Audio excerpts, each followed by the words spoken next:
بسم الله الرحمن الرحيم. الحمد لله وكفى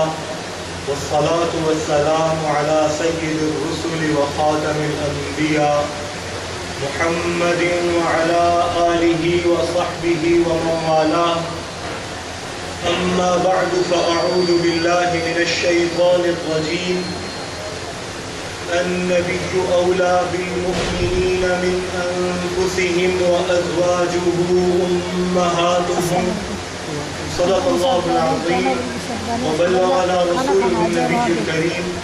ونحن على ذلك من الشاهدين والشاكرين والحمد لله رب العالمين. سب حضرات عبادت کی نیت سے ایک بار نماز والا ضرورت بعد تلاوت کر لیں. اللهم صل على محمد وعلى محمد كما صليت على إبراهيم وعلى آل إبراهيم إنك حميد مجيد. اللهم بارك على محمد وعلى آل محمد كما باركت على إبراهيم وعلى آل إبراهيم إنك حميد مجيد.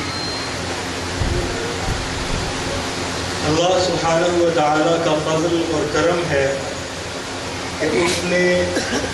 ہماری غلطیوں، ہمارے گناہوں اور ہماری غفلتوں کے باوجود ہماری زندگیوں کے سفر کو ختم نہیں کیا، بلکہ ہمیں توبہ کرنے کے لیے، پلٹنے کے لیے،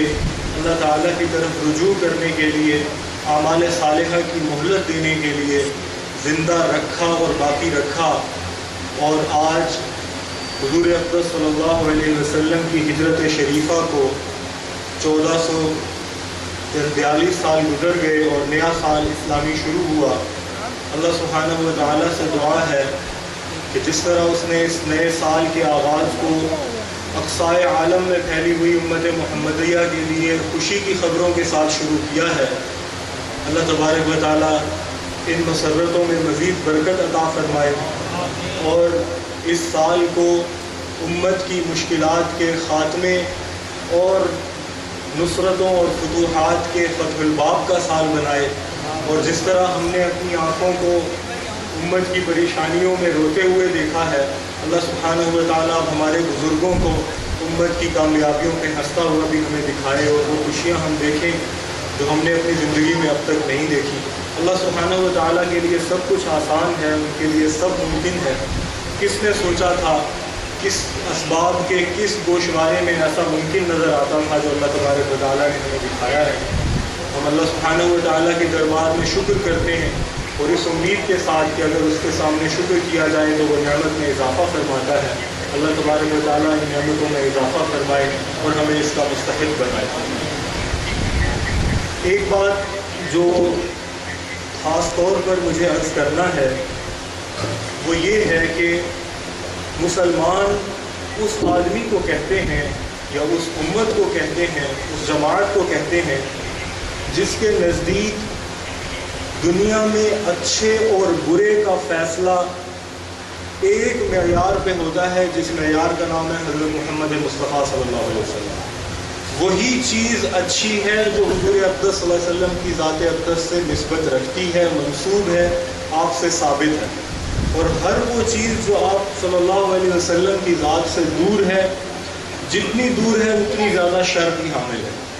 اچھائی وہ ہے جو محمد پاک علیہ السلام نے کیا، آپ نے کہا، آپ کے سامنے ہوا اور آپ نے اس کو تبدیل نہیں فرمایا. اور برائی وہ ہے جو آپ علیہ السلام نے منع فرمایا، جس سے روکا، جس سے روگردانی کی، جس سے اعراض کیا، جس کو ترک فرمایا. اور میں عرض کروں یہ ایک ایسا اصول ہے جس کی بنیاد پر مسلمان اپنی پوری زندگی کو گزارنا چاہتے ہیں کہ ہم خیر اور شر کو حاصل کریں گے حضرت محمد مصطفیٰ صلی اللہ علیہ وسلم کی. وہی بات اچھی ہوگی جو آپ نے کی ہوگی، اور جو کچھ آپ نے نہیں کیا وہ اچھا نہیں ہوگا، چاہے عقول زمانہ اس پر متفق کیوں نہ ہو جائے. پوری کی پوری دنیا مل کر ایک بات کہے، اگر ہمارے پاک پیغمبر علیہ السلام نے اس کے خلاف کو اختیار فرمایا ہے، پوری کی پوری دنیا جہنم کی مستحق ہے، غلط کہہ رہی ہے، حضور اقدس صلی اللہ علیہ وسلم صحیح کہہ رہے ہیں. حتیٰ کہ مومن ہم اس بندے کو کہتے ہیں جو یہ کہے کہ اگر میں نے بھی یہ عمل کیا ہے تو میں نے غلط کیا ہے. اپنے گناہ گار مومن ہوتا ہے، ہم گناہ گاروں کو کافر نہیں سمجھتے، گناہ گار مومن ہوتے ہیں لیکن وہی گناہ گار مومن ہوتے ہیں جو اپنی غلطیوں کو غلط سمجھتے ہیں۔ اس لیے کہ حضور اقدس صلی اللہ علیہ وسلم کی تصدیق کرنے کا مطلب ہی یہ ہے کہ آپ علیہ السلام جو احکام لے کر آئے ہیں ان کو درست سمجھا جائے، جو کچھ آپ نے کہا وہ درست ہے، جس سے آپ نے منع فرمایا وہ غلط ہے۔ بنیادی اصول مسلمان کی تعریف کا یہی ہے۔ اور میں عرض کروں کہ ہمارے زمانے میں اسلام اور غیر اسلام کی مخاصمت، اور اسلام کے اندر بہت ساری جو جماعتیں ہیں ان کی آپس کی مخاصمت بھی بنیادی طور پر اسی مدار اور معیار پر پرکھی جا سکتی ہے۔ مسلمان جب یہ کہتے ہیں کہ ہم نے حضور اقدس صلی اللہ علیہ وسلم کی ذات عالی پر یہ سلسلہ ختم کر دیا ہے کہ اب کوئی آ کر ہمیں یہ بتائے کہ اچھا کیا ہے اور اپنی طرف سے بتا سکے، ہم یہ تسلیم کرنے کے لیے تیار نہیں، تو وہ سارے ادارے، وہ ساری حکومتیں، وہ ساری قوتیں، وہ ساری طاقتیں، وہ سارے دانشور، وہ سارے سمجھ والے جنہوں نے اپنے ذمے یہ لے رکھا ہے کہ پوری دنیا کو یہ بتائیں کہ ان کو کیا کرنا چاہیے، یہ ان کی توہین ہوتی ہے، ان کی بے ادبی ہوتی ہے، اور وہ سمجھتے ہیں کہ مسلمانوں پر حکومت نہیں کی جا سکتی۔ اور میں عرض کروں یہی وجہ ہے کہ مسلمان کسی غیر کی حکومت کو، جبکہ وہ حضور اقدس صلی اللہ علیہ وسلم کی تعلیمات کے خلاف ہو، برداشت کرنے کے لیے تیار نہیں ہوتے۔ اور یہی وجہ ہے کہ ختم نبوت کا مفہوم بھی اور عقیدہ بھی مسلمانوں کے لیے انتہائی سنگین اور انتہائی حساس ہے۔ مسلمان کسی پاگل کو، کسی بیوقوف کو، وہ کسی قسم کا کوئی دعویٰ کرے، کوئی پرواہ نہیں کرتے، جیسے ہمیں بیوقوفوں اور پاگلوں کی پرواہ نہیں کرنی چاہیے، لیکن اگر کوئی احمق بیوقوف آدمی خدا نہ خواستہ نبوت کا دعویٰ کرے تو مجھے وہ واقعہ یاد آتا ہے کہ میرے شریعت سید عطا اللہ شاہ بخاری رحمۃ اللہ علیہ سے جب سوال کیا جا رہا تھا جسٹس منیر کی عدالت میں، تو ان سے کہا گیا کہ کیا آپ نے مرزا قادیانی کو کافر کہا ہے؟ انہوں نے کہا ایک بار کہا ہے، 1000 بار کہا ہے، اب بھی کہنے کے لیے تیار ہو۔ اس نے پھر پوچھا اگر وہ آپ کے سامنے نبوت کا دعویٰ کرتا تو کیا آپ اسے قتل کر دیتے؟ تو حضرت نے فرمایا اب کوئی کر کے دیکھ لے، پتہ چل جائے گا۔ تو میں عرض کروں کہ یہ نبوت کا دعویٰ کیوں ہمارے لیے قابل برداشت اور قابل قبول نہیں ہے، اس کا مطلب، اس کی وجہ، اس کی علت یہ ہے کہ نبوت کا مطلب یہ ہے ایسی حاکمیت جو کسی اور حاکم کو ہم دینے کے لیے تیار نہیں۔ قرآن شریف کی جو آیت میں نے خطبے میں پڑھی، سورہ احزاب کی آیت ہے، اللہ سبحانہ و تعالیٰ ارشاد فرماتے ہیں النبی اولیٰ بالمؤمنین من انفسہم، نبی ایمان والوں کے لیے اپنی ذات سے زیادہ قریب اور محبوب ہوتا ہے۔ اس کی وجہ حضرت علامہ شبیر احمد عثمانی رحمۃ اللہ نے لکھی تفسیر عثمانی میں، ارشاد فرماتے ہیں کہ مومن ہونے کا مطلب یہ ہے کہ اپنی مرضی اور پسند ناپسند کو پوری طرح سبمٹ اور سرنڈر کر دیا جائے نبی کے سامنے۔ آج تک کوئی شخص ایسا نہیں جو کہے میں مومن ہوں اور کہے میں نبی کی بات نہیں مانتا۔ وہ کیسا مومن ہے جو بات نہیں مانے گا؟ ہر بندہ اس کو آسانی سے سمجھ سکتا ہے، 2 + 2 = 4 کی طرح، کہ مومن ہونے کا مطلب ہی یہ ہے کہ نبی علیہ السلام کی بات کو حتمی بات مانا جائے۔ حضرت علامہ عثمانی نے اس کی مثال یہ دی، جیسے مثال کے طور پر ایمان کے احکام کے مطابق، حضور اقدس صلی اللہ علیہ وسلم کے حکم کے مطابق خودکشی کرنا حرام ہے، اور جو خودکشی کرے گا ہمارے نزدیک وہ اللہ سبحانہ و تعالیٰ کے شرک اور کفر کے بعد سب سے بڑے گناہوں میں سے ایک گناہ کا مرتکب ہوگا۔ لیکن اگر حضور اقدس صلی اللہ علیہ وسلم یا کوئی نبی یہ حکم دے اپنے امتیوں کو کہ تم اپنے آپ کو قتل کر دو، تو یہی حرام کام فرض ہو جاتا ہے، اس لیے کہ اپنی مرضی کا کوئی اعتبار نہیں ہے ایمان اور دین کے اندر، بلکہ اعتبار نبی کی مرضی کا ہے۔ بس مسلمان جب حضور اقدس صلی اللہ علیہ وسلم کے بعد کسی نبوت کے مدعی کا نام سنتے ہیں تو وہ فوراً سمجھ جاتے ہیں کہ یہ شخص ہم پر ایسی حاکمیت چاہتا ہے، ہم پر ایسی دسترس چاہتا ہے کہ ہم سے ہر بات منوا سکے۔ اور میں عرض کروں کہ مکہ کے لوگوں کو یہ بات سمجھ میں آ چکی تھی، اسی لیے حضور اقدس صلی اللہ علیہ وسلم کی مخالفت کرتے تھے، ورنہ آپ علیہ السلام نے کہا کہ میں تمہیں ایک بات کہتا ہوں، اگر وہ مان لو تو عرب عجم کے بادشاہ بن جاؤ گے، دنیا تمہارے سامنے اپنے خزانوں کو اگل دے گی، اتنے بڑی نعمتیں تمہیں ملیں گی۔ 4 لفظ کہنے کی وجہ سے لا الہ الا اللہ محمد رسول اللہ، یہ لفظ کہنے میں ان کو کیا مذائقہ اور کیا دقت تھی؟ وہ اس کا مفہوم اور مطلب جانتے تھے کہ محمد رسول اللہ کہنے کا مطلب یہ ہے کہ پھر ہماری مرضی نہیں ہوگی، پھر مرضی محمد پاک علیہ السلام کی ہوگی۔ یہی مفہوم ہے جس کی وجہ سے ہمارے زمانے کے اصلی مسلمان، روایت پر چلنے والے، حضور اقدس صلی اللہ علیہ وسلم، آپ کے صحابہ، آپ کے تابعین، ان کے تبع تابعین اور امت کی روایت کو اپنا عقیدہ بنانے والے لوگ جو ہیں وہ یہ کہتے ہیں کہ اکثریت کا فیصلہ دین کے کسی حکم کو تبدیل نہیں کر سکتا۔ دنیا کے سارے لوگ مل کر اگر کوئی فیصلہ اختیار کر لیں، اگر دین کے، شریعت کے، عقیدے کے وہ خلاف ہوگا تو اس کی کوئی حیثیت اور اعتبار نہیں ہوگا۔ اسی سے ایک بات اور متعلق بہت اہم، وہ یہ ہے کہ ہمارے نزدیک مدار اور معیار خیر ہے نہ کہ شر۔ میں اس کی تھوڑی سی وضاحت کرنا چاہوں گا۔ ہم حضور اقدس صلی اللہ علیہ وسلم کی اتباع کو اپنے لیے نجات کا ذریعہ اس لیے سمجھتے ہیں کہ حضرت صلی اللہ علیہ وسلم دنیا کے سب سے اچھے انسان تھے۔ اس وجہ سے اتباع کو ضروری نہیں سمجھتے کہ آپ کے مخالف برے لوگ تھے۔ دونوں میں تھوڑا سا فرق ہے۔ پہلی بات یہ کہ حضور اقدس صلی اللہ علیہ وسلم خیر کو لے کر آئے تھے۔ فرض کر لیں کہ ساری دنیا آپ کی بات کو فوراً تسلیم کر لیتی، کوئی اختلاف نہ کرتا، تب بھی حضور اقدس صلی اللہ علیہ وسلم ہی سب سے بہتر تھے، اور جو کچھ آپ کہہ رہے تھے وہ آپ کا کہا ہوا ہونے کی وجہ سے واجب الاتباع تھا۔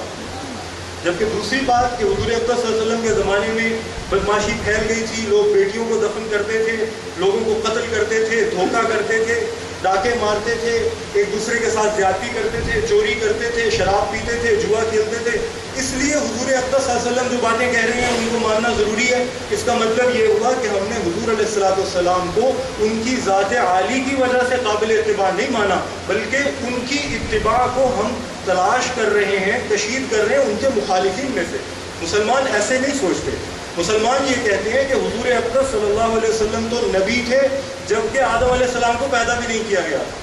اور ہر نبی نے آدم علیہ السلام سے لے کر سیدنا عیسیٰ علیہ السلام تک ہر ایک نبی اور رسول نے اپنے خیر ترین وقت کے اندر جیسے اللہ سبحانہ و تعالیٰ کی توحید کا اقرار اور ایمان رکھا ہے، ویسے ہی محمد پاک علیہ السلام کی نبوت اور رسالت کا ایمان اور اقرار رکھا ہے۔ حضور اقدس صلی اللہ علیہ وسلم مدار حق ہیں اپنی ذات عالی کی وجہ سے، نہ کہ اپنے دشمنوں کی وجہ سے۔ یہ بات بہت اہم ہے، اس کے اوپر کچھ باتوں کو میں متبنی کرنا چاہتا ہوں، متفرع کرنا چاہتا ہوں۔ آپ حضرات کی توجہ درکار ہوگی کہ مسلمانوں کے نزدیک کسی بات کے فیصلہ کرنے کا مدار خیر ہے نہ کہ شر۔ حضور اقدس صلی اللہ علیہ وسلم خیر الناس ہیں، سب سے بہتر ہیں، سب سے اچھے ہیں، اس لیے جو کچھ آپ فرماتے ہیں وہ درست ہے، اور جو کچھ آپ کے قریب لے جانے والا ہے وہ درست ہے، اور جو کچھ آپ سے دور لے جانے والا ہے وہ برا ہے۔ ہمارا جو سوچنے کا عمل ہے وہ حضور اقدس صلی اللہ علیہ وسلم سے شروع ہوتا ہے۔ ہمیں صحابہ کرام علیہم الرضوان سے محبت اس لیے ہے، جیسے جمعے کے خطبوں میں ہم لوگ سنتے ہیں، وہ حدیث عام طور پر خطباء پڑھتے ہیں اس حدیث کو، حضرت شاہ اسماعیل شہید رحمۃ اللہ علیہ نے اپنے خطبے میں شامل کی، اور عام طور پر وہ حدیث پڑھی جاتی ہے۔ آپ علیہ السلام نے ارشاد فرمایا، من احبہم فبحبی احبہم، جو صحابہ سے محبت کرتا ہے وہ اس وجہ سے محبت کرتا ہے کہ اسے مجھ سے محبت ہے،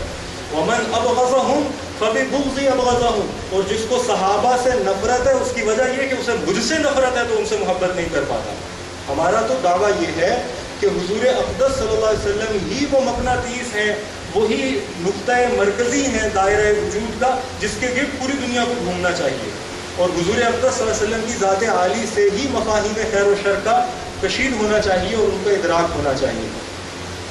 حضرات صحابہ کرام رضوان اللہ علیہم اجمعین خیر ہیں، لہٰذا جو ان کی بات مانے گا وہ خیر پر ہوگا، اور جو ان کی بات نہیں مانے گا وہ برا ہوگا۔ ہم صحابہ کرام رضوان اللہ مجمعین کی احترام اور محبت اس وجہ سے نہیں کرتے، جیسے میں نے پہلے عرض کیا کہ ان کے زمانے میں جو ان کے مخالفین تھے وہ برے تھے۔ ان کے مخالفین ہوتے یا نہ ہوتے، صحابہ کرام رضوان اللہ مجمعین ہر ایک ان میں سے سب سے بہتر انسان تھا، مخالفین سے غض نظر کرتے ہوئے، مخالفین سے کوئی فرق نہیں پڑتا۔ قیصر و کسریٰ اگر سیدنا عمر رضی اللہ عنہ کی مخالفت نہ کرتے تب بھی سیدنا عمر رضی اللہ عنہ حضور اقدس صلی اللہ علیہ وسلم کے محبوب ترین صحابہ میں سے تھے، عشرہ مبشرہ میں سے تھے، ثانی الخلفاء راشدین تھے۔ اگر مرتدین اور ختم نبوت کے منکرین سیدنا ابوبکر صدیق رضی اللہ عنہ سے جنگ نہ کرتے تب بھی حضرت ابوبکر صدیق رضی اللہ عنہ الصدیق الاعظم تھے، الصدیق الاکبر تھے، سب سے بڑے سچے اور سب سے زیادہ تصدیق کرنے والے وہی تھے جن کے بارے میں حضور اقدس صلی اللہ علیہ وسلم نے ارشاد فرمایا کہ جو کچھ میرے دل میں اللہ نے انڈیلا ہے میں نے اس کو ابوبکر کے دل میں منتقل کیا ہے سوائے نبوت کے۔ حضرت ابوبکر صدیق رضی اللہ عنہ کا میرٹ، آپ کی فضیلت، آپ کی افضلیت مرتدین کے مقابلہ کرنے کی وجہ سے نہیں ہے، بلکہ آپ بذات خود افضل و اعلیٰ و اکبر ہیں اور اعظم ہیں۔ آپ رضی اللہ عنہ کی فضیلت اپنے محاسن کی وجہ سے ہے، دشمنوں کے برا ہونے کی وجہ سے نہیں ہے۔ اس بات کو سمجھنا بہت ضروری ہے۔ سیدنا عثمان رضی اللہ عنہ کی بات کریں، سیدنا علی رضی اللہ عنہ کی بات کریں، حضرت حسن رضی اللہ عنہ کی بات کریں، یا سیدنا معاویہ کی بات کریں، یا جماعت صحابہ کے سارے افراد کی بات کریں، یا ان کے بعد سے لے کر اب تک خیر جہاں جہاں ہے وہ خیر ہونے کی وجہ سے محترم ہے، اس وجہ سے محترم نہیں کہ اس کے مخالف برے لوگ ہیں لہٰذا ہمیں ان کا ساتھ دینا، نہیں، ایسا نہیں ہے۔ دشمن کا دشمن دوست ہوتا ہے، یہ ہمارا طریقہ نہیں ہے۔ ہمارا طریقہ یہ کہ دوست اصل محبوب ہے، اور اس کے قریب لانے والی شے جو بھی ہوگی وہ محبوب ہوگی، اور اس سے ہٹنے والی ہر شے دشمن ہوگی، چاہے وہ کوئی بھی ہو۔ یہی وہ مفہوم ہے، یہی وہ بات ہے، یہی وہ عقیدہ ہے جس کو اسلام کہتے ہیں، جس کو ایمان کہتے ہیں، جس کو ہر زمانے میں بہترین لوگوں نے عمل کر کے دکھایا، ایمان کر کے دکھایا، اس پر زندگیاں گزار کے دکھائیں، حتیٰ کہ وہ اپنی ذات کے اندر اس عقیدے کی گواہی بن گئے۔ کئیوں نے تو اپنی جان دے کر اس کی گواہی دی، ان کو شہید کہتے ہیں۔ شہید وہ گواہ ہے جو اپنی ذات کو کیا، اپنی زندگی کو گواہی بنا دیتا ہے۔ جس چیز کے لیے میں اپنی زندگی کو نچھاور کر رہا ہوں، شہید گویا یہ کہتا ہے وہ میری زندگی سے زیادہ قیمتی ہے، اس لیے تو میں دے رہا ہوں زندگی۔ یہ ہوتا ہے شہید، ایسی بڑی گواہی دینے والا۔ تو ہمارا یہ مدعا ہے کہ خیر کو جاننے کے لیے خود خیر کا ہونا کافی ہے، نہ کہ اس کے مقابلے میں شر ہو، تبھی ہم خیر کو پہچانیں اور سمجھیں۔ اس مفہوم کو میں اس لیے عرض کر رہا ہوں کیونکہ بہت سے لوگ ایسے ہیں مسلمانوں کے اندر، کچھ تو ایسے جنہوں نے علیحدہ فرقے بنا لیے، علیحدہ جماعتیں بنا لی، فرقوا دینہم وکانوا شیعا، یا کچھ ایسے ہیں جن کا کوئی علیحدہ فرقہ یا جماعت نہیں ہے، لیکن عام طور پر سوچتے ہوئے، فکر کرتے ہوئے وہ اس غلط فہمی میں مبتلا ہو جاتے ہیں، یا سوچ کی اس غلطی میں مبتلا ہو جاتے ہیں کہ فلاں شخص برا تھا، لہٰذا اس کے مقابلے میں جو کوئی بھی آئے گا وہ اچھا ہو جائے گا۔ اس صورت کے اندر اس صاحب سے سوچنے کی غلطی یہ ہوئی، خطا فی الفکر یہ ہوئی کہ انہوں نے مدار اور معیار خیر کو نہیں بنایا بلکہ شر کو بنایا۔ کئی دفعہ اس کا جو سفر ہوتا ہے سوچ کا وہ یوں بھی ہوتا ہے، مثال کے طور پر حضرات اہل بیت کرام علیہم الرضوان سے محبت کرتا ہوں، ایک فرد کہتا ہے مجھے ان سے محبت ہے، بس جب مجھے ان سے محبت ہے تو ہر وہ شخص جو ان کے مخالف ہے میں اس سے نفرت کروں گا۔ ٹھیک ہے، یہاں تک بات سمجھ میں آتی ہے، بالکل صحیح ہے۔ لیکن اب اگر کوئی شخص کائن من کان اس بندے کو، کسی ایک آدمی کو جس کے بارے میں میرا خیال یہ ہے کہ وہ حضرات اہل بیت کا مخالف تھا، اس سے محبت کرنے کا دعویٰ کرتا ہے تو یہ شخص بھی میرا دشمن ہو جاتا ہے۔ میں عرض کروں ایسا دیکھنے میں تو درست ہے، لیکن کبھی کبھی تحقیق کی ضرورت پڑتی ہے، اور تحقیق کر لینی چاہیے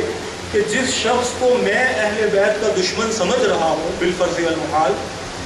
تو کیا در حقیقت وہ بھی دشمن اہل بیت ہے بھی یا نہیں؟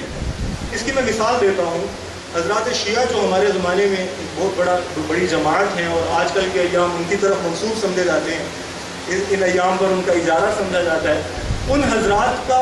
صحیح فکر رکھنے والے، وہ لوگ جن کا لڑائی جھگڑے کا موڈ نہیں ہوتا، جو سوچنے والے اچھے لوگ ہوتے ہیں، کئی دفعہ میرے ساتھ گفتگو کرتے ہوئے، کیونکہ مجھے عام طور پر دوست جو ہیں وہ گفتگو کے لیے میں رکھتا ہوں، بات چیت کرنے کے لیے، ان کو پتہ ہے تقریر یہ کر نہیں سکتا، چلو بات چیت کر سکتا ہے تو بات چیت کرواؤ۔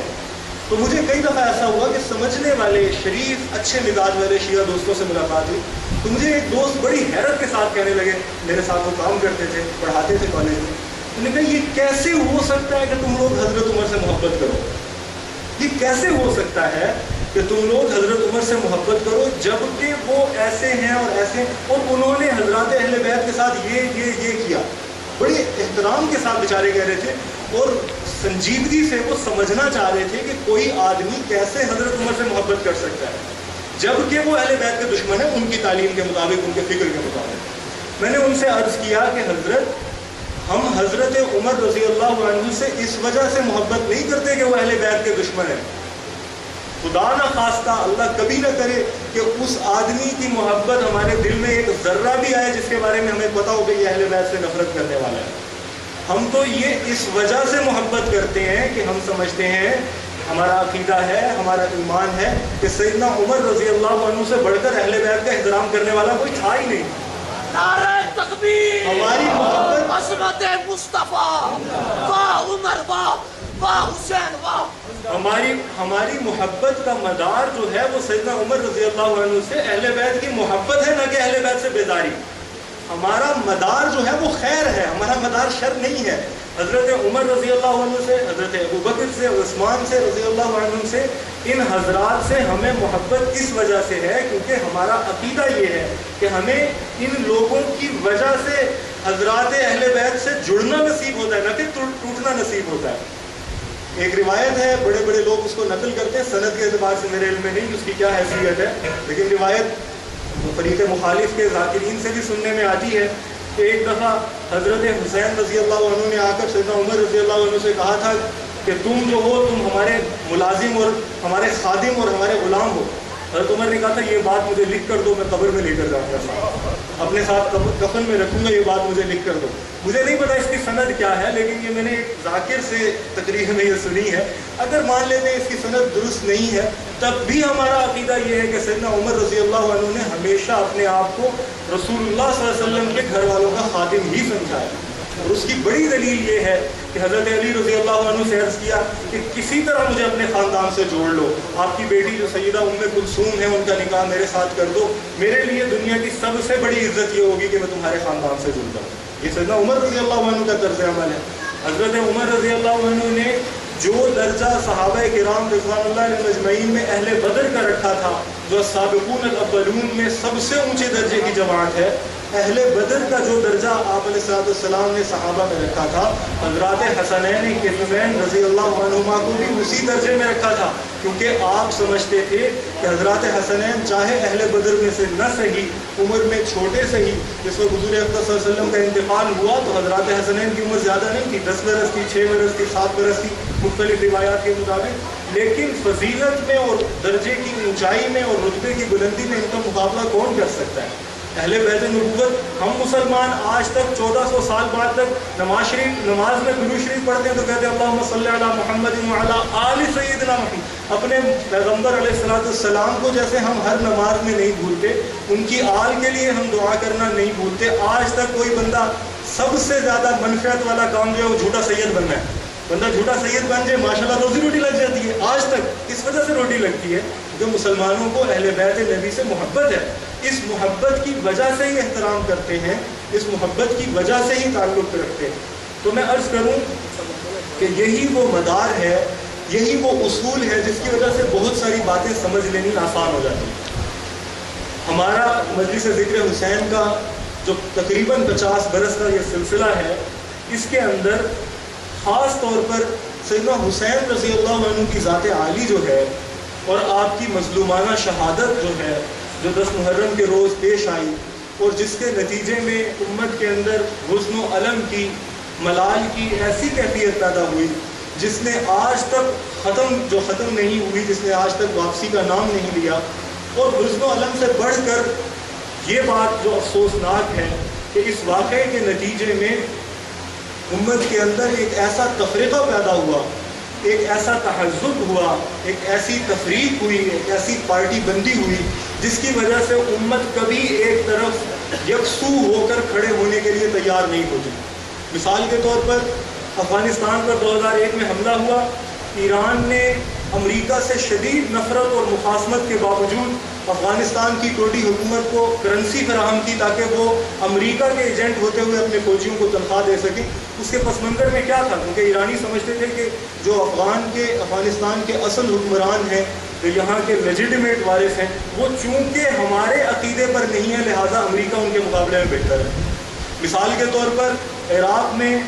شام میں، ہمارے زمانے کے اندر، آج کی تاریخ کے اندر مسلمان جس طرح سے اذیتوں کا شکار ہیں، جن تکالیف کا سامنا کر رہے ہیں، روزانہ جس طرح سے قتل و غارت کا، بھوک کا، قحط کا اور راشن بندی کا اور طرح طرح کی تعذیب و تکلیف کا سامنا کر رہے ہیں، اس کے پس منظر کے اندر یہ والا اختلاف اور تفریقہ موجود ہے جو سیدنا حسین رضی اللہ عنہ کی شہادت کے المناک واقعے سے شروع ہوا۔ مجلس ذکر حسین بنیادی طور پر اس واقعے کو سمجھنے کی کوشش ہے، اور یہ سمجھنے کی کوشش ہے کہ کیا ہم حضرت حسین رضی اللہ عنہ کا جو اقدام ہے اس کی حقانیت کو کسی مدار پر سمجھ سکتے ہیں یا نہیں سمجھ سکتے۔ تو جو تمہید میں نے عرض کیا حضرت حسین رضی اللہ عنہ کی ذات عالی کا درست ہونا ان کے مخالفین کے غلط ہونے کی وجہ سے نہیں ہوگا. حضرت حسین رضی اللہ عنہ درست ہیں چاہے پوری دنیا ان کے خلاف ہو، چاہے پوری دنیا ان کی حمایت ہو. ہمارا عقیدہ یہ ہے. حضرت حسین رضی اللہ عنہ خیر ہیں اس لیے کہ حضور اقدس صلی اللہ علیہ وسلم نے ارشاد فرمایا اللہم احب حسینا واحب من یحبہ، یا اللہ حسین سے محبت فرما اور ہر اس شخص سے محبت فرما جو حسین سے محبت کرے. حضرت حسین رضی اللہ عنہ سے محبت اللہ سبحانہ و تعالیٰ کی محبت کو حاصل کرنے کا ذریعہ ہے، اس وجہ سے وہ درست ہے، چاہے پوری دنیا ان کی حمایت کرے چاہے پوری دنیا ان کی مخالفت کرے. بہت سی باتیں کہی جا سکتی ہیں، بہت سے اقوال ہیں، بہت سی نقول ہیں جو پیش کی جا سکتی ہیں. میں یہاں خاص ایک واقعہ، ایک نقل پیش کروں گا، ایک قول نقل کروں گا امام ابن تیمیہ رحمۃ اللہ علیہ کا. اور جو حضرات جانتے ہیں وہ ان کے علم میں ہوگا کہ اہل السنہ والجماعہ ابن تیمیہ سے بہت سارے مسائل میں اختلاف کرتے ہیں، اور وہ یہ سمجھتے ہیں کہ امام ابن تیمیہ رحمۃ اللہ علیہ کی آراء میں کسی حد تک تشدد ہے، یا کسی حد تک سختی ہے، یا کسی حد تک تسلب ہے، یا کسی حد تک اظہار میں، تعبیر میں، عبارت میں، الفاظ میں کچھ ایسا پہلو آ جاتا ہے جس کو سمجھنے میں، جس کو تسلیم کرنے میں تھوڑا سا تأمل ہوتا ہے اہل سنت کو. لیکن یہ مثال، یہ قول میں اس لیے نقل کر رہا ہوں کہ اگر ابن تیمیہ رحمۃ اللہ علیہ جن کے بارے میں یہ سمجھا جاتا ہے کہ وہ اپنے علاوہ باقی تمام فرقوں کے بہت شدید مخالف ہیں،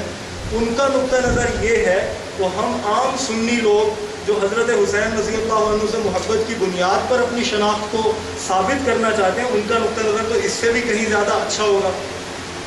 سیدنا امام ابن تیمیہ رحمۃ اللہ نے ارشاد فرمایا اما من قتل الحسین، جس شخص نے سیدنا حسین کو قتل کیا،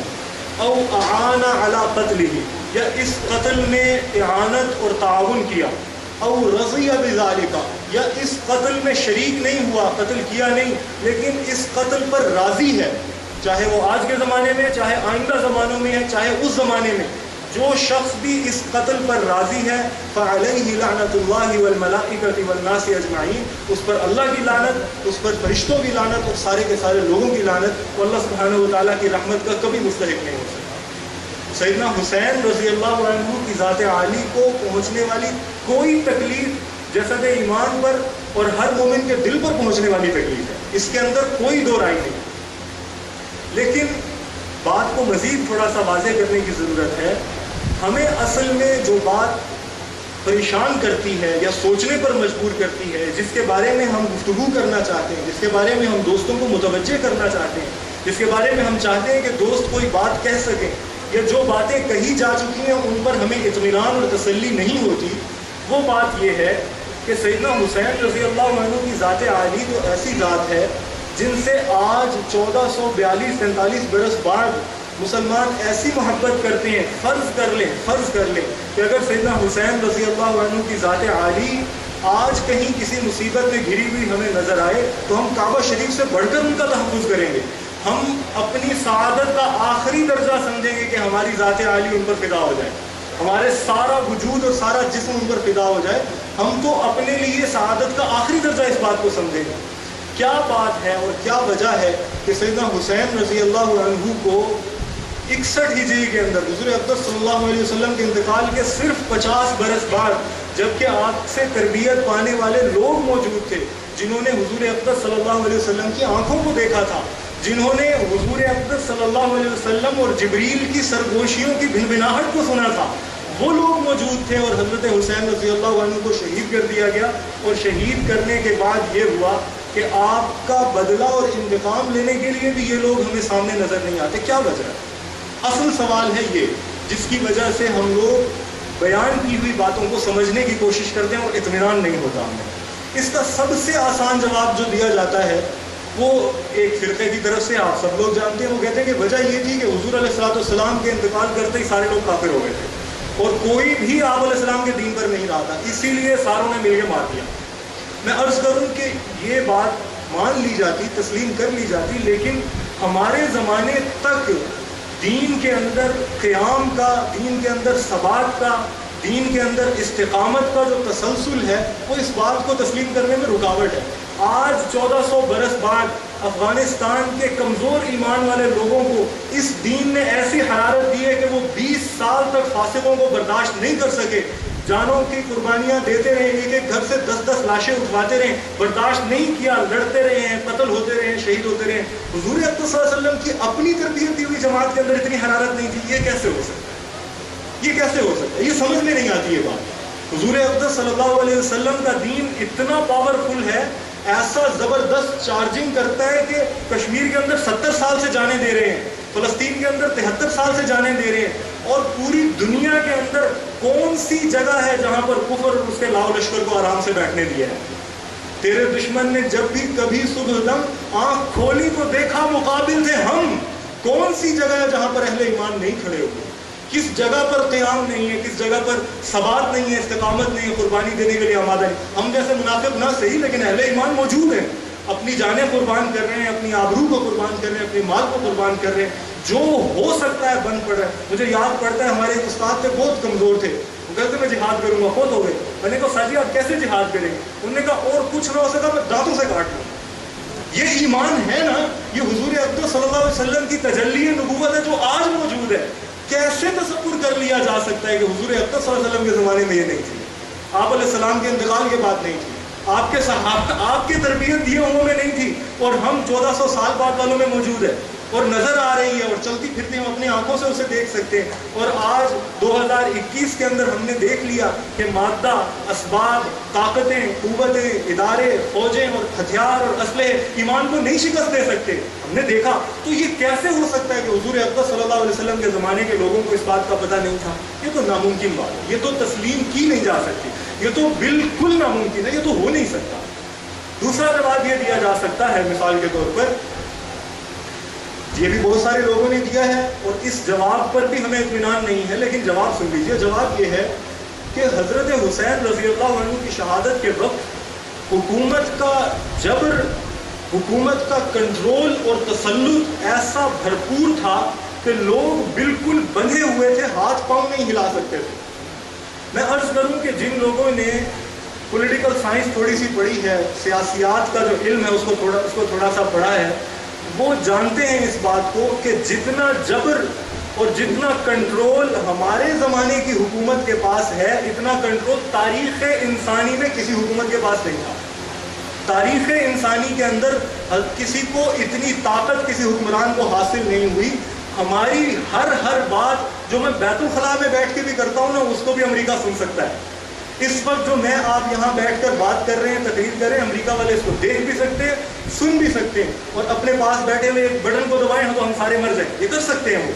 اتنی طاقت اور اتنا اختیار جو اس زمانے کے ظالم حکمرانوں کو حاصل ہے، اتنی طاقت اور اختیار تو کبھی کسی حکمران کو حاصل نہیں ہوا۔ کیا وجہ ہے کہ ہمارے زمانے کے مظلوموں نے تو آواز بلند کرنا کبھی نہیں چھوڑا، آواز بلند کرنا تو دور کی بات ہے، ہاتھ ہلانا بھی کبھی نہیں چھوڑا۔ اور حضور اقدس صلی اللہ علیہ وسلم کے زمانے کے مظلوموں نے، جن کی پچھلے 150-200 سال کی تاریخ جو ہمیں معلوم ہے، حضور اقدس صلی اللہ علیہ وسلم سے پہلے بھی ان کی تعریف اور شناخت یہ تھی کہ کسی کو مانتے نہیں تھے، کسی کی حکومت کو برداشت نہیں کرتے تھے، ہر وقت لڑتے رہتے تھے، ایک دوسرے کے ساتھ لڑتے رہتے تھے، ایک دوسرے سے فارغ ہوتے تھے تو اپنے آپ سے لڑنے لگ جاتے تھے، اپنے خاندان کے لوگوں سے لڑنے لگ جاتے تھے۔ جو عرب کی جاہلیت کے زمانے کی بڑی بڑی لڑائیاں ہیں، قریبی خاندانوں کے رشتہ داروں کے آپس کی لڑائیاں، پھر قبیلے بڑھ گئے اور پھر خاندان بڑھ گئے اور 10 برس لڑ رہے ہیں اور 40 برس لڑ رہے ہیں، وہ لوگ جن کی سرشت اور خمیر ہی یہ تھا کہ اتھارٹی کو چیلنج کرنا ہے، حکومت کو، اختیار کو، تسلط کو، اقتدار کو تسلیم نہیں کرنا الا یہ کہ اپنی شرائط پر،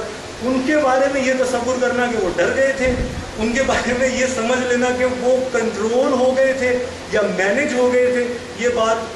سطحی ہے، سادہ ہے، سمجھ میں آنے والی نہیں۔ یہ دو باتیں عام طور پر پیش کی جاتی ہیں کہ سیدنا حسین رضی اللہ عنہ کا جو خون مظلوم ہے، جو آپ کا قتل ناحق ہے، ایک تو اس وجہ سے ہوا کہ سارے کے سارے بے ایمان ہو گئے تھے، یہ تو کسی کو بھی سمجھ میں نہیں آتی، اور دوسری بات یہ کہ جناب وہ سارے کے سارے ڈر گئے تھے۔ مسئلہ یہ ہے کہ ڈرنے والے اول تو وہ لوگ تھے نہیں، دوسری بات یہ کہ ہم لوگ جو ڈرپوک ہیں، ہم نہیں ڈرتے ایسی باتوں میں، تو وہ کیسے ڈر گئے تھے؟ یہ کیسے ہو سکتا ہے؟ تو مسئلہ بنیادی طور پر اس جماعت کی خیال کو سمجھنے کا ہے، اس جماعت کی رائے کو سمجھنے کا ہے، اس جماعت کے نقطہ نظر کو دیکھنے کا ہے جس کے سامنے یہ واقعہ ہوا اور وہ رد عمل نہیں دے رہی۔ یہ بنیادی سوال ہے۔ کچھ دوست شاید یہ کہیں کہ سیدنا حسین رضی اللہ عنہ کی شہادت کے بعد 2 جنگیں ہوئی ہیں حکمرانوں کی فوج کے ساتھ، ایک مدینہ طیبہ کے اندر ہوئی ہے اور ایک مکہ مکرمہ میں ہوئی ہے۔ میں عرض کروں ان دونوں جنگوں کے قائدین نے ایک بار بھی یہ نہیں کہا کہ ہم حضرت حسین رضی اللہ عنہ کا بدلہ لینے کے لیے لڑ رہے ہیں، کسی نے بھی نہیں کہا۔ مدینہ منورہ کی جو جنگ ہوئی ان لوگوں نے یہ کہا کہ ہم اس وجہ سے جنگ لڑ رہے ہیں کیونکہ ہم سمجھتے ہیں کہ حکمران جو ہے وہ نااہل ہے، ہم سمجھتے ہیں کہ وہ بے دین ہے، ہم سمجھتے ہیں کہ وہ علم و تقوی کے دیانت کے اس مقام پر فائز نہیں ہے جس مقام پر اس کو ہونا چاہیے۔ مکہ والوں نے جو جنگ لڑی، سیدنا عبداللہ بن زبیر رضی اللہ عنہ اس کے قائد تھے، آپ نے ارشاد فرمایا اکسرویۃ ام قیصرویۃ، یہ جو باپ کے بعد بیٹے کو حکومت دی جا رہی ہے یہ وراثت چلنے لگ گئی ہے، میں وراثت والی حکومت کو قبول نہیں کروں گا۔ کسی نے یہ نہیں کہا کہ ہم حضرت حسین کے لیے لڑ رہے ہیں۔ یہی سوال ہے جو بار بار میرے سامنے آتا ہے اور میں بار بار دوستوں کے سامنے رکھنا چاہتا ہوں کہ کیا وجہ تھی کہ سیدنا حسین رضی اللہ عنہ کو آپ کے ساتھیوں نے، آپ کے سے محبت کرنے والوں نے، آپ پر جان نثار کرنے والوں نے سیدنا حسین رضی اللہ عنہ کی شہادت کو اس مفہوم میں نہیں سمجھا جس مفہوم میں اب بتایا جا رہا ہے؟ یہ ہے بنیادی سوال۔ اس سوال کو حل کرنے کی کوشش ہے جو مجلس ذکر حسین سے کی جاتی ہے۔ یہ ہے بنیادی بات جو میں عرض کرنا چاہتا ہوں اور جس پر میں ساتھیوں کی توجہ چاہتا ہوں اور جس پر میں چاہتا ہوں کہ لوگ سوچیں اور گفتگو کریں اور سمجھنے کی کوشش کریں۔ ایک بات جو اس حوالے سے میں کہنا چاہتا ہوں جو بہت اہم ہے، وہ اس کا ادراک مجھے چند برس پہلے ہوا۔ لاہور میں مجلس احرار اسلام کے زیر اہتمام مبلغین کی تربیت کا ایک کورس تھا مختصر سا، اس میں ایک عالم تشریف لائے اور وہ عالم جو ہیں وہ تھوڑے ماڈرن قسم کے عالم تھے، جدیدیت پسند عالم تھے۔ ہمارا قارورہ ایسے لوگوں سے نہیں ملتا لیکن علم کا احترام کرتے ہیں، جو کوئی بندہ عالم ہو اس کی بات سننے کی کوشش کرتے ہیں، سمجھنے کی کوشش کرتے ہیں۔ انہوں نے سیدنا حسین رضی اللہ سیدنا حسین نہیں، حضرت عثمان رضی اللہ عنہ ذو النورین غنی رضی اللہ عنہ جو ہیں ان کی شہادت کے واقعے کو تفصیل سے بیان کیا اور ایسے بیان کیا جیسے کوئی ذاکر بھی کیا بیان کرتا ہوگا حضرت حسین کی شہادت، اور اسی طرح انہوں نے کیفیات کے ساتھ اور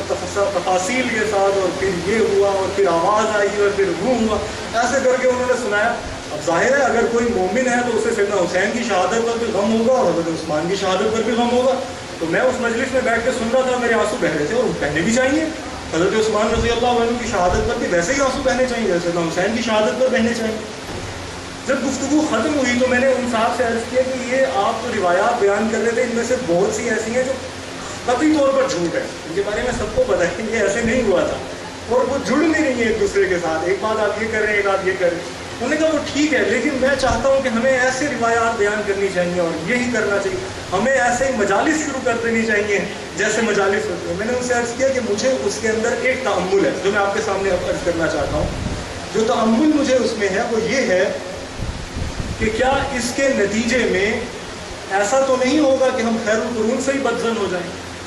ایسا تو نہیں ہوگا کہ ہم سوچنے لگیں کہ وہ لوگ جن کو ہم، جیسے مجھ سے پہلے مولانا بات کر رہے تھے کہ جن کے بارے میں حضور علیہ السلام نے فرمایا اصحابی کالنجوم، جو ستاروں جیسے ہیں، جن کے بارے میں ہم نے قرآن شریف میں یہ پڑھا ہے کہ کلہم وعد اللہ الحسنی، ان سب کے ساتھ اللہ کا سب سے بہترین کا وعدہ ہے، وہ لوگ تو آپس میں لڑتے پھرتے رہتے تھے۔ بھائی ایسی بات کیسے ہو سکتی ہے جبکہ قرآن یہ کہتا ہے کہ رحماء بینہم، کہ آپس میں ایک دوسرے کے لیے ان کے دل سوائے نرمی کے اور کچھ رکھتے ہی نہیں ہیں۔ اشداء علی الکفار، ان کی شدت تو صرف کافروں پر ہوتی ہے۔ اور اس کا نقصان کیا ہوگا؟ اس کا نقصان آپ کسی فرقے کو، کسی جماعت کو، کسی فرد کو نہیں پہنچائیں گے، اس کا نقصان آپ خود دین اسلام کو پہنچائیں گے کہ لوگ یہ کہیں گے کہ وہ دین جس کو تم کہتے ہو کہ پورے عالم کی نجات کے لیے آیا ہے، وہ تو اپنے پہلے دور کے اندر سب سے بہترین جماعت کو ہی نجات نہ دے سکا ان خباستوں سے۔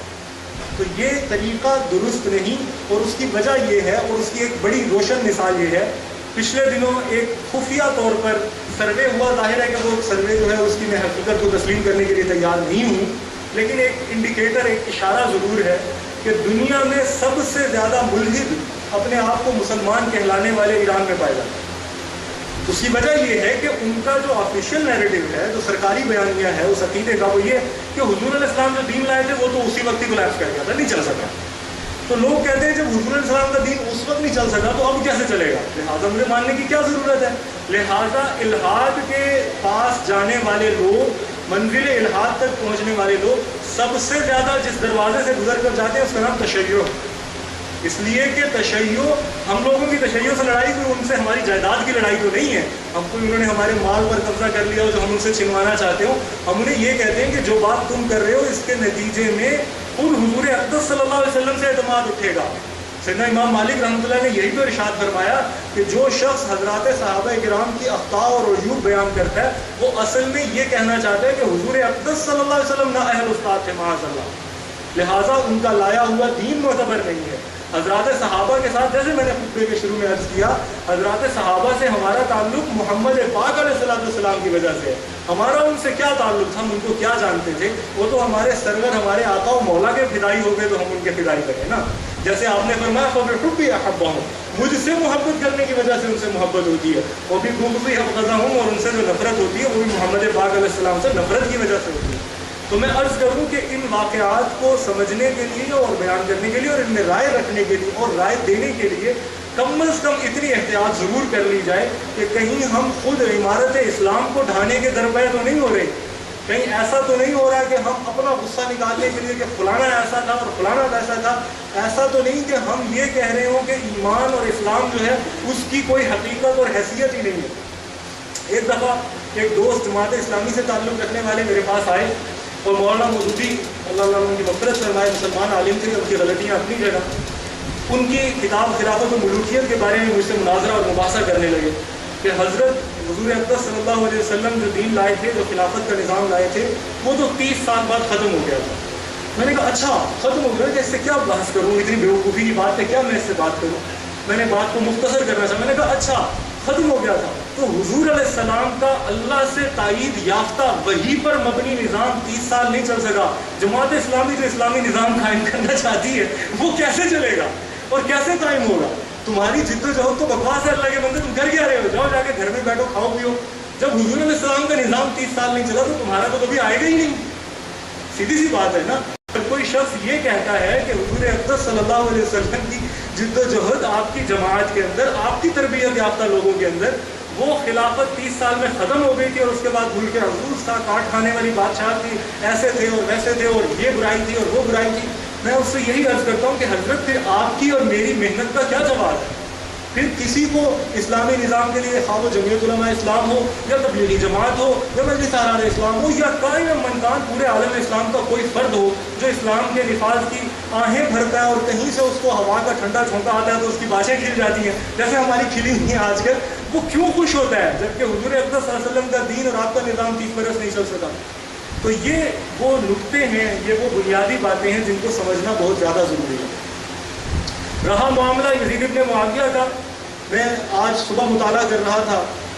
غالباً مجھے اب یاد نہیں، 2-3 کتابیں دیکھی، بس ایک نظر میرے سامنے بات آئی، میرا ارادہ بھی نہیں تھا بیان کرنے کا، اچانک میرے ذہن میں آ گیا تو عرض کر دیتا ہوں. غالباً مجھے یاد پڑتا ہے کہ امام کثیر رحمۃ اللہ علیہ البدایہ والنہایہ میں دیکھ رہا تھا تو انہوں نے فرمایا کہ ہمارے پاس یزید سے حضور علیہ السلام تک سند متصل ہے حدیث کی، لیکن ہم حدیث اس سے روایت نہیں کرتے، اس لیے کہ امام احمد رحمۃ اللہ علیہ سے پوچھا گیا تھا کیا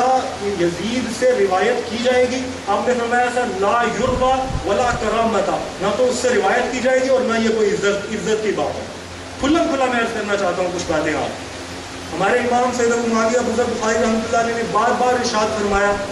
کئی تقاریر کے اندر ان کے الفاظ موجود ہیں، لا نحبہ ولا نسبہ، نہ ہمیں اس سے محبت کا دعویٰ ہے نہ ہم اس کو گالیاں دیتے ہیں. بالکل واضح کہنا چاہتا ہوں، ہم اسے ایک گناہ گار مسلمان سمجھتے ہیں. اور جیسے میں نے پہلے عرض کیا کہ جن لوگوں کو یہ سن کر کب کبھی طاری ہو جاتی ہے کہ کوئی شخص یزید کو وہ والی گالیاں کیوں نہیں دیتا جو میں دیتا ہوں، وہ اس وجہ سے طاری ہوتی ہے جیسے میرے اس شیعہ دوست کو طاری ہوئی کہ تم حضرت عمر کی کیسے تعریف کر سکتے ہو. ہم یزید کو گالی اس لیے نہیں دیتے کہ ہم سمجھتے ہیں کہ حضرت حسین کا قاتل تھا، اللہ تعالیٰ حضرت حسین کے قاتلوں پر لعنت فرمائے. پہلے عرض کیا حضرت حسین کے قاتلوں پر ہی نہیں، ہر وہ شخص جس کو حضرت حسین کے قتل پر افسوس نہیں ہے اس کے ایمان میں شک ہے، اس کا جنت میں جانا مشکوک ہے. بالکل دو الفاظ میں عرض کرتا ہوں، یزید کی بالکل حمایت نہیں کرنی. ہمارے اہل السنہ کا یہ طریقہ نہیں ہے، ہم اس کی حمایت نہیں کرنا چاہتے. ہمارا مسئلہ وہ لوگ ہیں جنہیں حضور اقدس صلی اللہ علیہ وسلم نے تیار کیا تھا. سیدنا ابو طفیل عامر ابن واصلہ رضی اللہ عنہ 100 ہجری میں یا 102 ہجری میں یزید کے مرنے کے 36 برس بعد فوت ہوئے. 36 برس بعد. حضرت انس ابن مالک رضی اللہ عنہ 94 ہجری میں فوت ہوئے. یزید کے مرنے کے تقریباً 29 برس بعد فوت ہوئے۔ حضرت جابر ابن عبداللہ الانصاری رضی اللہ عنہ حضور اقدس صلی اللہ علیہ وسلم کے محبوب صحابہ میں سے، آپ کا انتقال 74 ہجری میں یا 77 ہجری میں ہوا، یزید کے مرنے کے 10 سے 13 برس بعد میں ہوا۔ ان لوگوں نے کیوں جنگ نہیں کی؟ ہمارا مسئلہ ان کے ساتھ ہے۔ بس معلوم ہوتا ہے کہ ان کے سامنے واقعے کا کوئی ایسا پہلو تھا جس کو ہم نظر انداز کر رہے ہیں،